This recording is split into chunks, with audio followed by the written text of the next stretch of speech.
الحمد للہ وحدہ والصلاة والسلام علی من لا نبی بعدہ وبعد۔ محترم حضرات گرامی، جب عید الاضحیٰ اور قربانی کا وقت آتا ہے تو ایک معاملہ بہت ہی زور و شور سے اٹھایا جاتا ہے، اور وہ ہے وفات پا چکے لوگوں کی طرف سے قربانی کرنا۔ جو لوگ اس دنیا سے چلے گئے ہیں ان کی طرف سے قربانی کرنا۔ بنیادی چیز اس سلسلے میں جو ہمیں جاننا چاہیے وہ یہ ہے کہ قربانی ایک عبادت ہے۔ قربانی ایک عبادت ہے، اور عبادت اتنی ہی کرنی ہے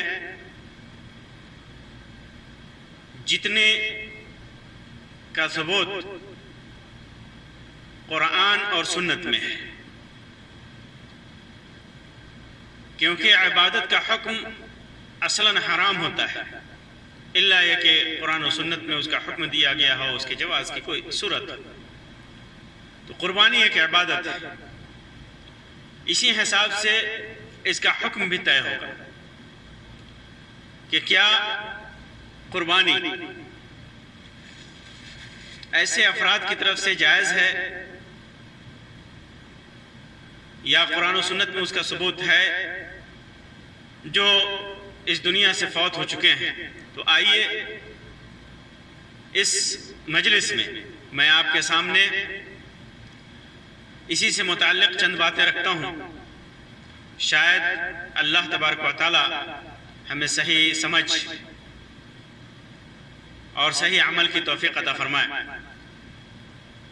میت کی طرف سے قربانی کے جواز کے سلسلے میں جو لوگ جائز قرار دیتے ہیں وہ دلیلیں دیتے ہیں، اور وہ دلیلیں تین طرح کی ہیں۔ پہلی قسم کی دلیلیں وہ حدیث، وہ روایت جو میت کی طرف سے قربانی کے جواز میں صریح ہے، واضح ہے، میت کی طرف سے قربانی کے جواز میں۔ دوسری قسم کی دلیل وہ روایتیں جو میت کی طرف سے قربانی کے جواز میں صریح نہیں ہے، واضح نہیں ہے، لیکن اس سے استدلال کیا جاتا ہے۔ تیسری قسم عام صدقات اور حج وغیرہ پہ قیاس کرنا۔ عام صدقات جیسے مردوں کی طرف سے کیا جاتا ہے، اور حج دوسروں کی طرف سے یا مردوں کی طرف سے کر سکتے ہیں۔ تو یہ تین طرح کے استدلالات ہیں۔ پہلی قسم کی دلیل جس کے اندر واضح ہے، صراحت ہے روایت میں، وہ حنش کی روایت ہے جو جسے ابو داؤد اور ترمذی اور امام احمد وغیرہ نے روایت کیا ہے۔ کہتے ہیں کہ علی رضی اللہ تعالی عنہ دو میڑوں کی قربانی کیا کرتے تھے، ایک رسول اکرم صلی اللہ علیہ وسلم کی طرف سے اور دوسری اپنی طرف سے۔ جب علی رضی اللہ تعالی عنہ سے اس کی وجہ پوچھی گئی، اس کا سبب پوچھا گیا، تو انہوں نے کہا امرنی بہ فلا ادعوہ ابدا، یعنی اللہ کے رسول صلی اللہ علیہ وسلم نے مجھے حکم دیا ہے کہ میں آپ کی طرف سے قربانی کروں، اس وجہ سے میں کبھی نہیں چھوڑتا۔ اور ابو داؤد کی روایت میں ان رسول اللہ صلی اللہ علیہ وسلم اوصانی ان اضحی عنہ فانا اضحی عنہ، نبی اکرم صلی اللہ علیہ وسلم نے مجھے اس کی وصیت فرمائی کہ میں آپ کی طرف سے قربانی کروں، اس لیے میں آپ کی طرف سے قربانی کرتا ہوں۔ یہ روایت اس سے استدلال کرتے ہیں، اس کے اندر صراحت ہے، لیکن اس روایت کی وہ حیثیت نہیں ہے کہ جس سے استدلال کیا جائے، کیونکہ علماء محدثین نے اس روایت کو غیر صحیح قرار دیا ہے۔ اس کی کئی وجہیں ہیں، تین راوی تو اس کے اندر معلول ہیں، علت والے ہیں، ضعیف ہیں، جیسے شریک بن عبداللہ نخعی، ان کو علماء حدیث نے محدثین نے سوء حفظ کی بنیاد پر ضعیف قرار دیا ہے، جیسا کہ تہذیب التہذیب وغیرہ کے اندر ہے۔ دوسرے شریک کے استاد ابو الحسن یہ مجہول ہیں، اور مجہول یعنی معلوم نہیں ہے کہ کون ہے یہ، اور مجہول ہونے کی بنا پر متروک ہیں۔ اسی طرح حنش بن عبداللہ ابو المعتر الکنانی، ان کے متعلق ابن حبان لکھتے ہیں کہ انہیں بہت زیادہ وہم ہوا کرتا تھا، اخبار میں روایتوں میں بہت زیادہ وہم ہوا کرتا تھا، یہاں تک کہ انہوں نے علی رضی اللہ تعالیٰ عنہ سے بعض منفرد چیزیں، متفرد چیزیں روایت کی ہیں، جو ثقات راوی جو ہیں، جو صحیح روایت کرنے والے ہیں، ان کے مطابق نہیں ہوتی تھی ان کی روایت، یہاں تک کہ محدثین نے ان کو ایسے لوگوں کی کیٹیگری میں رکھا جو جن سے استدلال جائز نہیں ہے، جن سے احتجاج حجت نہیں پکڑی جاتی، قابل احتجاج نہیں ہے یہ۔ منذری، امام منذری لکھتے ہیں کہ ان کے سلسلے میں کئی ایک لوگوں نے کلام کیا ہے۔ تو یہ وجہ ہے کہ اس روایت سے استدلال درست نہیں۔ دوسری قسم کی دلیل ان کی وہ روایتیں جو اس معنی میں صریح نہیں ہیں لیکن استدلال کرتے ہیں، جیسے اللہ کے رسول صلی اللہ علیہ وسلم کا قربانی کرتے وقت یہ دعا کرنا کہ اللہم تقبل من محمد و آل محمد و امت محمد۔ امام مسلم نے صحیح کے اندر اس کو روایت کیا ہے، اللہ محمد کی طرف سے اور محمد کی آل و اولاد کی طرف سے اور محمد کی امت کی طرف سے اس قربانی کو قبول فرما۔ اس سے استدلال یہ ہے کہ امت کا لفظ ہے، امت کا لفظ ہے، اللہ کے رسول صلی اللہ علیہ وسلم نے لفظ امت استعمال کیا ہے، اور اس کے عموم میں زندہ اور مردہ ہر قسم کے لوگ شامل ہیں، زندہ بھی شامل ہیں اور مردہ بھی شامل ہیں۔ میں اس چیز کی وضاحت کر دوں کہ اس روایت کے اندر جو امت کا لفظ ہے، اس عمومیت میں گرچہ فوت شدہ مسلمان بھی شامل ہیں، امت وہ بھی امت کے لوگ تھے جو اللہ کے رسول صلی اللہ علیہ وسلم کے زمانے میں فوت ہو چکے تھے، آل و اولاد میں وہ لوگ بھی تھے جو اللہ کے رسول صلی اللہ علیہ وسلم کے عہد میں آپ کے بحیات ہوتے ہوئے وہ فوت ہو چکے تھے، لیکن اس سے قربانی، میت کی طرف سے قربانی کے جواز پر استدلال کئی وجہوں سے درست نہیں ہے، درست نہیں ہے، کیونکہ مسئلے کی وضاحت اس سے نہیں ہو رہی ہے، صریح نہیں ہے کہ اس کے اندر اللہ کے رسول صلی اللہ علیہ وسلم نے کیا واقعی ایسے لوگوں کو مراد لیا تھا جو وفات پا چکے تھے۔ تو جب ہم ایسے لوگوں کو اس میں مراد لیں گے کہ جو وفات پا چکے تھے، تو ظاہر سی بات ہے کہ وہ لوگ بھی امت میں شامل ہیں جو قیامت تک آنے والے ہیں، وہ مسلمان بھی شامل ہیں امت کے عمومیت میں جو آنے والے ہیں، جن کی امید ہے کہ وہ آئیں گے، جو پیٹ میں ہیں یا ابھی کئی صدیوں بعد آئیں گے، سالوں بعد آئیں گے، قیامت تک جو بھی آئیں گے سب شامل ہیں۔ تو کیا یہ کہا جا سکتا ہے کہ کسی بھی عورت کے پیٹ میں بچہ ہو، کسی کی بیوی کے پیٹ میں بچہ ہو، تو اس بچے کی طرف سے قربانی جائز ہوگی؟ ہم یہ ایک جانور خاص کر لیں، اس سال بچہ ہونے والا ہے یا بچی ہونے والی ہے جو پیٹ میں ہے، کہ میں اے اللہ اسے اس آنے والے بچے کی طرف سے قبول فرما، اس کا کوئی قائل نہیں ہے۔ اس عمومیت میں آنے والی آئندہ نسل کو شامل نہیں کیا جا سکتا۔ اسی طرح ایسے افراد جو مکلف ہی نہیں، کیونکہ اس لیے نہیں شامل کیا جا سکتا کہ آنے والا جو ابھی پیدا ہی نہیں ہوا ہو وہ شریعت کا مکلف نہیں ہو سکتا۔ اسی طرح جو مر گیا ہے وہ شریعت کا مکلف نہیں ہے، اور اس کو اتنا ہی ثواب پہنچے گا، انہی چیزوں کا ثواب پہنچے گا جن کا ثبوت قرآن اور سنت کے اندر موجود ہو، جیسے صدقہ ہے، صدقہ جاریہ ہے، صدقہ و خیرات کرنا ان کی طرف سے، یا بعض روزوں کے تعلق سے ہے کہ اس کا ولی روزہ رکھے گا، یا حج اور عمرے کے تعلق سے ہے کہ جو فوت ہو چکے ہیں ان کی طرف سے حج عمرہ کیا جا سکتا ہے، روایتیں اس سلسلے میں صحیح ہیں، صریح ہیں، لیکن ان کے علاوہ قربانی وغیرہ کے لیے کوئی روایت نہیں ہے۔ تو جب تک اس کا ثبوت نہ ہو قرآن و سنت میں اسے شامل نہیں کیا جا سکتا۔ اسی وجہ سے اسی بنیاد پر یہ عمل نبی اکرم صلی اللہ علیہ وسلم کے آپ نے اگر مراد لیا ہے، آپ نے اگر مراد لیا ہے، واضح نہیں ہے کہ آپ نے ایسے لوگوں کو بھی مراد لیا ہو جو وفات پا چکے ہیں، لیکن اگر آپ نے مراد لیا بھی ہو تو یہ اللہ کے رسول صلی اللہ علیہ وسلم کی خصوصیت میں سے ہوگی، کیونکہ آپ کی امت جو وفات پا چکے ہیں وہ بھی ان میں شامل ہیں امت میں، اور جو آنے والے ہیں وہ بھی اس امت میں شامل ہے۔ جب آپ ایک کو لے رہے ہیں تو دوسروں کو بھی لینا پڑے گا، اور دوسروں کو لیں گے تو ظاہر سی بات ہے کہ اللہ کے رسول صلی اللہ علیہ وسلم کی خصوصیت میں سے ہوگی۔ جیسا کہ شیخ البانی رحمہ اللہ نے حافظ ابن حجر رحمہ اللہ کی فتح الباری کے حوالے سے بعض اہل علم سے نقل کیا ہے کہ اللہ کے رسول صلی اللہ علیہ وسلم کے لیے یہ خاص ہے۔ یہاں ایک اہم نقطہ اس کی وضاحت ضروری ہے، مناسب ہے کہ اس روایت میں مطلق بیان ہے کہ جس کے اندر زندہ و مردہ سب شامل ہیں، امت کے اندر مطلق بیان ہے کہ من امتی، زندہ اور مردہ سب شامل ہیں۔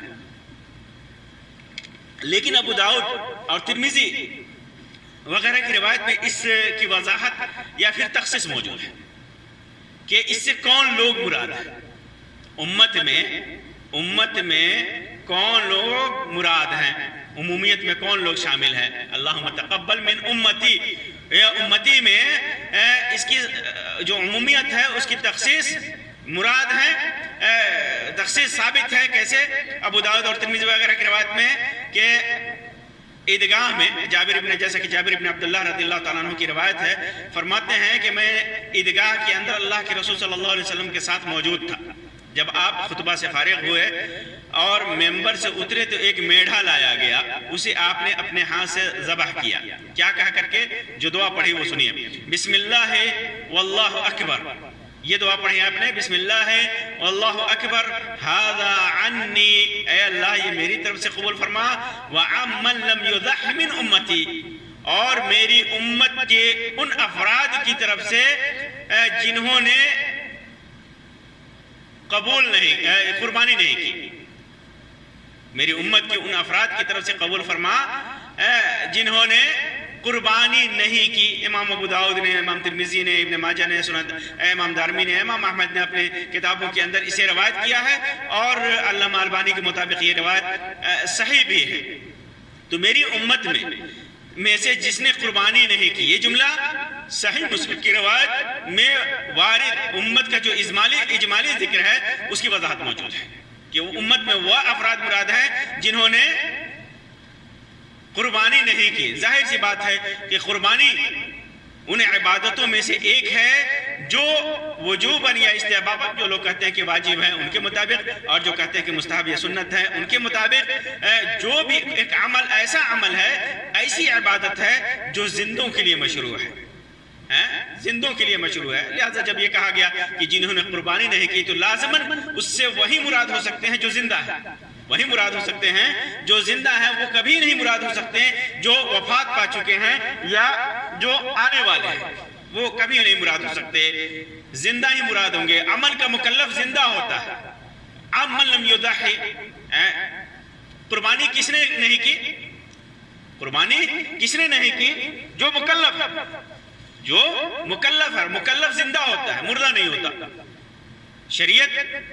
کا خطاب زندوں سے ہوتا ہے، عمل کے لیے شریعت کا خطاب، عبادت کے لیے شریعت کا خطاب زندوں سے ہوتا ہے، مردوں سے نہیں ہوتا، الا یہ کہ کوئی ایسی تخصیص وارد ہو جو مردے کے لیے عام کر دے یا اس کے لیے خاص کر دے۔ اسی طرح ایک اور اہم نقطہ، بعض علماء نے اسے استدلال کیا ہے، اور استدلال مناسب ہے، بروقت ہے، مناسب ہے، کہ اللہ کے رسول صلی اللہ علیہ وسلم نے ارشاد فرمایا جو دعا کی قربانی کے وقت، اللہم تقبل من محمد وآل محمد ومن امت محمد، یہاں اس سے مراد بعض شارحین نے لیا ہے کہ آپ صلی اللہ علیہ وسلم نے اللہ رب العزت سے دعا کی، یہاں پر دعا کی کہ اللہ تعالیٰ آپ نے اور آپ کے اہل خانہ نے اور آپ کی امت نے جو بھی عمل کیا ہے، جو بھی ان کا عمل ہے، اس کو قبول فرما، امام شوکانی عن امتہ کی توضیح کرتے ہوئے لکھتے ہیں کہ الظاہر ان تضحیته صلی اللہ علیہ وسلم عن امته وعن اہلہ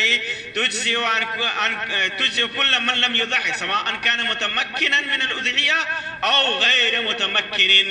نیل العطار کے اندر انہوں نے لکھا ہے کہ اللہ کے رسول صلی اللہ علیہ وسلم نے کہا اپنے اہل اور امت کی طرف سے قربانی کرنا ان کے لیے کافی ہے۔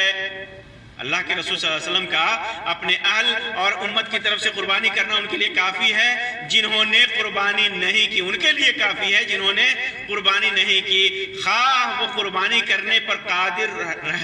رہے ہوں یا غیر قادر رہے ہوں،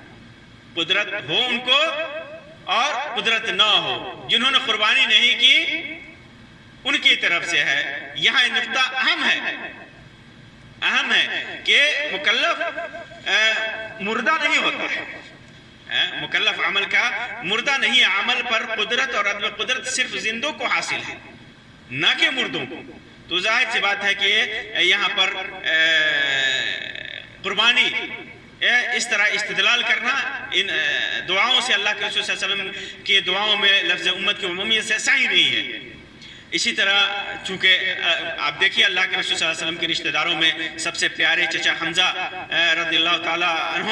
اور سب سے پیاری بیوی خدیجہ رضی اللہ عنہا اور آپ کی اپنی اولادیں آپ کی زندگی میں فوت ہو چکی تھیں۔ بہت سارے صحابہ کرام فوت ہو چکے تھے، آپ کے اہل و اولاد میں لوگ فوت ہو چکے تھے، لوگ آپ کے اہل میں، اور آپ کے چچا فوت ہو چکے تھے۔ اگر مردوں کی طرف سے قربانی نیک عمل ہوتا، جائز ہوتا، تو آپ صلی اللہ علیہ وسلم ان کی طرف سے ضرور کرتے، یا تقریراً کسی نے کیا ہوتا تو آپ صلی اللہ علیہ وسلم نے کسی کو اجازت دیا ہوتا تو وہ اجازت دینا ثابت ہوتا ہے، لیکن اس کا ثبوت کہیں نہیں ہے۔ اسی طرح صحابہ کرام کی ایک بڑی تعداد آپ صلی اللہ علیہ وسلم کے بعد زندہ رہی، بعض نے لمبی عمریں پائیں، اس کے باوجود کسی بھی صحابی سے رسول اکرم صلی اللہ علیہ وسلم کی طرف سے نہ ہی کسی دوسرے فوت شدہ شخص کی طرف سے قربانی کرنا ثابت ہے۔ اگر یہ کسی بھی صحابی رسول صلی اللہ علیہ وسلم سے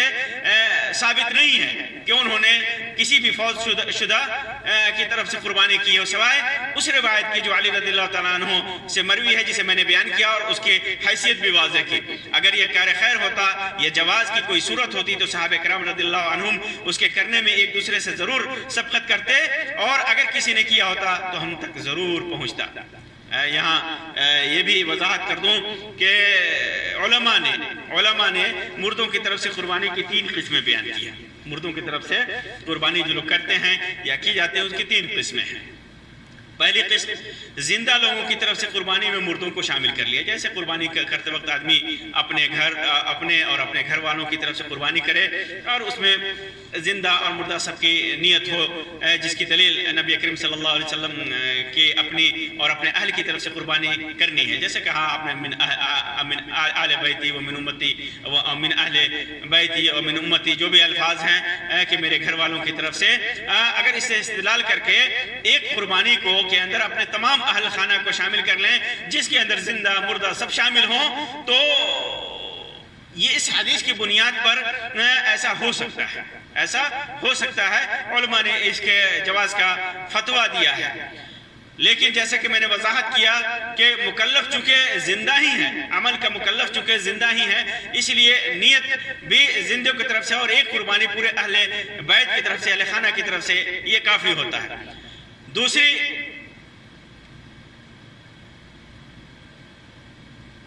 قسم جو بیان کی وہ یہ ہے کہ مرنے والے نے کی اگر وصیت تھی، مرنے والے نے وصیت کی تھی کہ یہ جانور میری طرف سے قربانی کرنی ہے، یا میری طرف سے فلاں اس میں وصیت کر کے مرا کہ اس سال میری طرف سے قربانی کی، تو اس کی پوری وصیت پوری کی جائے گی، اس کی وصیت پوری کی جائے گی کہ اس نے خاص کر دیا تھا کہ میری طرف سے جانور کی قربانی کرنی ہے، یا ایک قربانی تم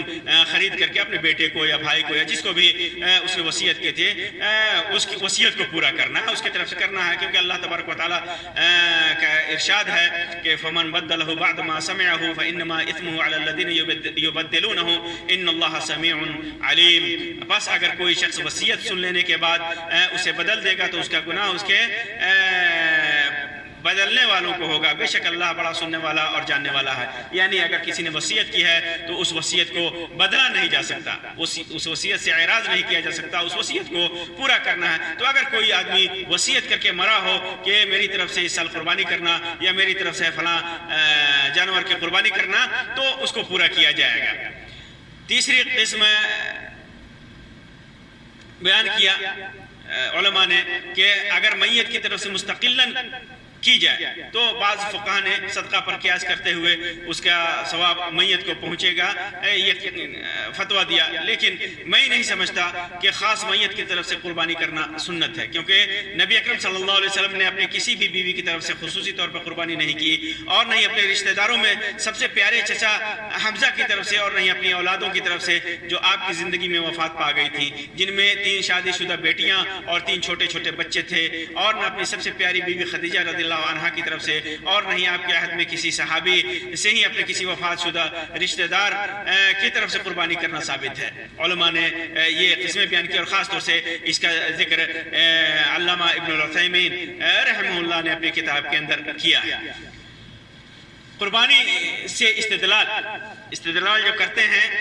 تیسری قسم کا استدلال جو ہے وہ عام صدقات اور حج وغیرہ پر قیاس کر کے، جیسا کہ شیخ الاسلام ابن تیمیہ